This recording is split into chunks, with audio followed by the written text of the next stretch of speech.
Who was the first ruler of Egypt, and when did the Pharaonic era begin? How was Egypt once divided into two kingdoms, and how did it become one unified state? Today, we will talk about Egyptian history during the Pharaonic era. Pharaonic Egypt began around 3100 BC under the rule of King Menes, also known as Narmer, who is recorded in history as the first king of Pharaonic Egypt and its founder. Before King Menes, Egypt was divided into two lands, Lower Egypt in the Delta region and Upper Egypt in the south. Before the rise of King Menes, Egypt consisted of several regions, each with its own ruler, symbol, and god. Before the unification and the rise of the dynasties, there was what scholars call Dynasty Zero, whose rulers included King Scorpion and King Kai. King Menes Narmer launched a military campaign from the south and succeeded in defeating the northern kingdom and uniting the two lands into one state.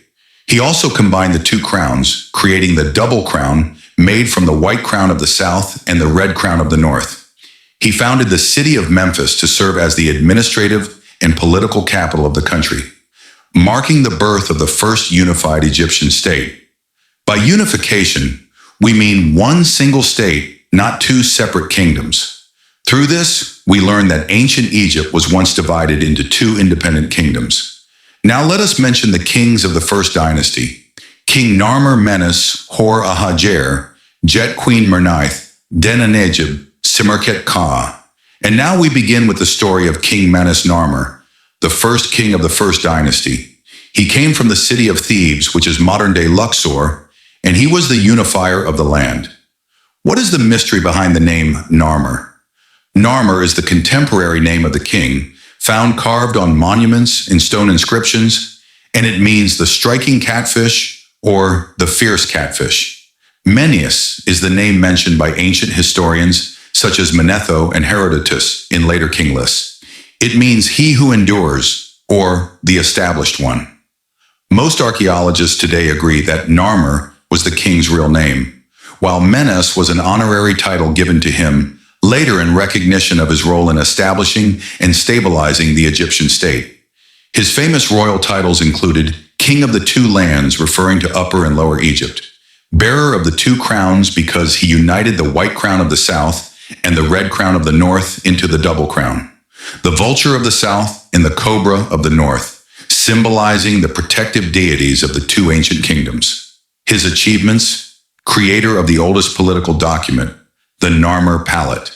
A famous stone palette known as the Narmer Palette was discovered in the city of Nekhen, Hierakonpolis. On one side, the king is shown wearing the crown of Upper Egypt while striking an enemy from the north. On the other side, he is shown celebrating victory while wearing the crown of Lower Egypt, documenting the military unification of the country and the fall of the Delta under his rule. His administrative and architectural achievements: founding Memphis. He built a fortified city called Ineb Hedge, the White Wall, which later became known as Memphis. He brilliantly chose its location at the head of the Delta to connect Upper and Lower Egypt and maintain control over both lands.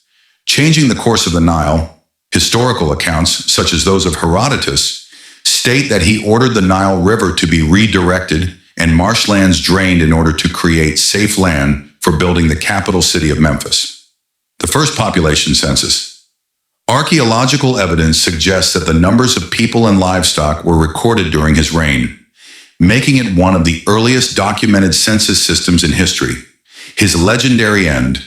According to the writings of the Sebennytic historian Manetho, King Menes ruled the land for nearly 62 years. His life ended in a dramatic and unusual way, as historical legends claim that he was killed by a hippopotamus during a hunting expedition.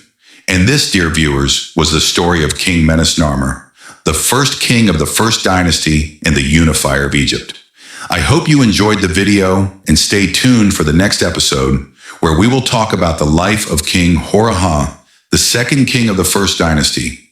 And don't forget to subscribe to the channel and activate the notification bell.